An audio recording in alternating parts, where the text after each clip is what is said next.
Bonjour, je voudrais vous présenter le guide de l'éducation bilingue. Ce livre est un indispensable pour vos achats de Noël si vous interrogez sur la façon de gérer plusieurs langues au sein d'une famille.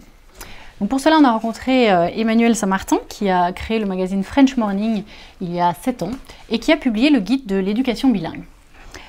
Bonjour Emmanuel. Bonjour. Avant de parler du guide, est-ce que vous pouvez nous présenter rapidement French Morning ? C'est un site que j'ai créé il y a 7 ans maintenant, qui s'adresse d'abord aux Français qui habitent aux États-Unis, aux Français aussi qui ont envie d'y venir, voir le visite régulièrement. On a 5 éditions, New York, Los Angeles, San Francisco, Texas, Miami. On a commencé à produire en anglais il y a environ 1 an, cette fois pour les Américains qui s'intéressent à la France. Et ce faisant, évidemment, on parle beaucoup d'éducation parce qu'un des sujets pour les Français qui vivent aux États-Unis, c'est l'éducation.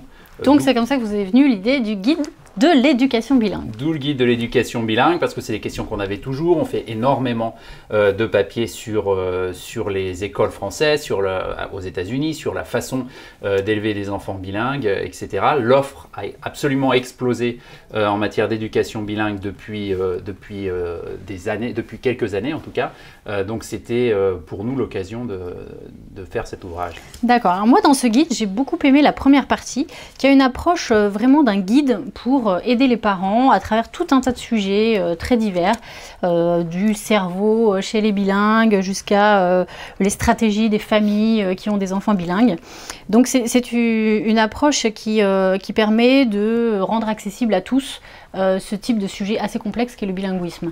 Est-ce que c'est votre parti pris sur ce livre de simplifier un peu toutes les thèses et les études complexes sur le sujet? Oui, parce que quand on est parent, on n'est pas spécialiste de l'éducation, beaucoup ni psychologue, ni neurologue, etc. Il y a énormément de littérature qui est produite sur le bilinguisme depuis depuis de nombreuses années, avec des évolutions très nettes entre les moments où on parlait du bilinguisme comme d'un handicap quasiment, dans les années 30 et même plus récemment, jusqu'à une période plus récente, on commence à découvrir tous les avantages du bilinguisme.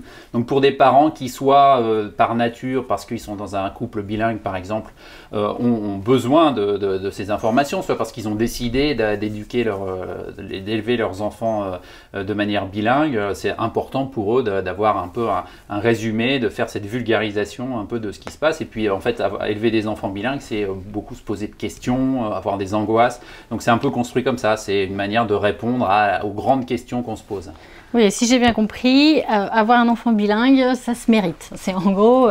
Donc, les parents expatriés, évidemment, ils vont trouver plein de choses intéressantes dans ce guide. Est-ce que c'est aussi un livre qui va être destiné à des parents en France qui ne vont pas forcément s'expatrier, mais qui s'intéressent au bilinguisme? En tout cas, pour toute la première partie, comme la deuxième partie, elle est consacrée aux établissements. Ça, c'est une édition locale New York. Donc, c'est notre première édition. Elle est consacrée aux établissements à New York. Mais toute la première partie, elle vaut pour tous les gens qui s'intéressent, soit par obligation, soit par choix au bilinguisme. Donc, ça vaut aussi bien pour les gens qui sont en France et qui, par exemple, ont voyagé beaucoup, leurs enfants ayant appris une langue à l'étranger, rentrent en France et veulent continuer, ou simplement ont décidé, parce que c'est le monde d'aujourd'hui, la mondialisation, on pense que c'est très important d'avoir des enfants bilingues, voire plus. Donc font cette démarche-là et les questions, les angoisses, les trucs sont les mêmes, quelle que soit la situation. Ouais.